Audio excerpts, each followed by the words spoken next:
आज की दुनिया से इसकी तुलना करना वाकई दिलचस्प है।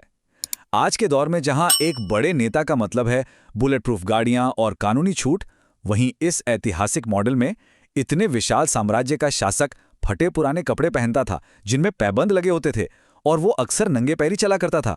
ये बात आज कितनी अजीब लगती है ना। चलिए, इस मॉडल को कुछ असली घटनाओं से समझते हैं और देखते हैं कि एक शासक की पूर्ण जवाबदेही असल जिंदगी में कैसी दिखती थी। ये जवाबदेही सिर्फ कागजों तक सीमित नहीं थी। एक बार की बात है, खलीफा मस्जिद में जुमे की नमाज पढ़ाने के लिए थोड़ी देर से पहुंचे। तब अबू अय्यूब अंसारी नाम के एक आम नागरिक ने उन्हें वहीं सबके सामने टोक दिया। उसने सीधा कहा कि खलीफा को समय पर आना चाहिए। सोचिए, उस वक्त नागरिकों में बिना किसी डर के अपने सर्वोच्च नेता से सीधे सवाल करने की कितनी हिम्मत थी। और इस पर 24 लाख वर्ग मील के उस ताकतवर शासक का जवाब सुनिए। उन्होंने गुस्सा करने के बजाय पूरी भीड़ के सामने माफी मांगी।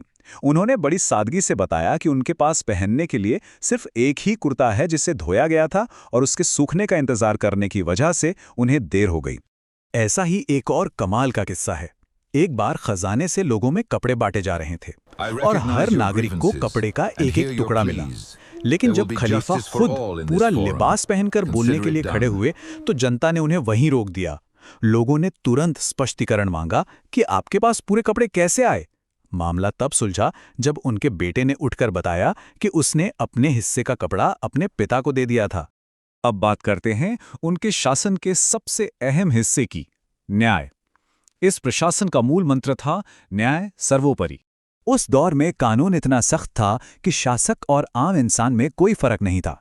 जब उबैय बिन काब नाम के एक नागरिक ने खुद खलीफा पर मुकदमा ठोक दिया तो खलीफा कोर्ट में बिल्कुल एक आम प्रतिवादी की तरह हाजिर हुए।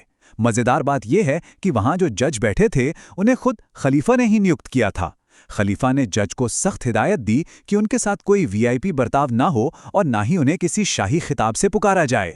समानता की इतनी गहरी समझ अचानक नहीं आई थी। ये उन्होंने सीधे पैगंबर मोहम्मद से सीखा था। स्रोतों में जिक्र है कि बद्र की लड़ाई के दौरान जब 3 लोगों के बीच केवल एक ही सवारी थी तो पैगंबर मोहम्मद ने भी अपने साथियों की तरह पैदल चलने की अपनी बारी ली। उन्होंने साफ कहा था कि अगर वे खुद न्याय नहीं करेंगे तो उनकी कौम इसे कैसे सीखेगी। चलिए, अब देखते हैं कि ये प्रशासन समाज कल्याण को किस नजरिए से देखता था। यहां भलाई का काम कोई सरकारी विभाग नहीं बल्कि नेता की सीधी जिम्मेदारी माना जाता था। जनता का असल हाल जानने के लिए रात में भेस बदलकर गश्त करना खलीफा की आदत थी। ऐसी ही एक रात उन्हें एक बुजुर्ग विधवा मिली जिसने कई दिनों से कुछ नहीं खाया था और उस पर कर्ज भी था। जब अनजान बने खलीफा ने उससे बात की तो उस महिला ने बेबाकी से कह दिया कि जो शासक अपनी जनता का दुख दर्द नहीं जान सकता उसे हुकूमत करने का कोई हक नहीं है। ये सुनकर खलीफा ईश्वरीय जवाबदेही के डर से कांप उठे।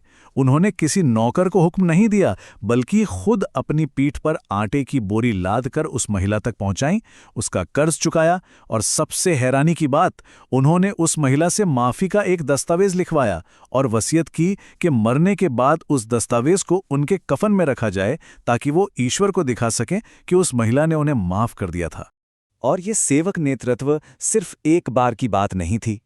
एक और रात उन्हें एक बद्दू यात्री मिला जिसकी पत्नी प्रसव पीड़ा में थी। इस पर खलीफा ने क्या किया?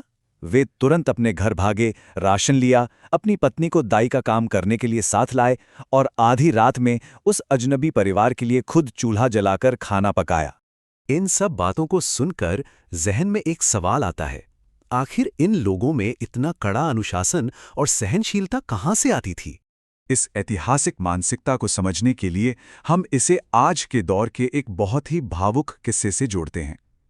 एक होटल कर्मचारी ने एक 70 वर्षीय बुजुर्ग का किस्सा बताया जिन्होंने एक के बाद एक पहले अपने जवान बेटे, फिर अपनी बहू और फिर अपने छोटे से पोते को खो दिया।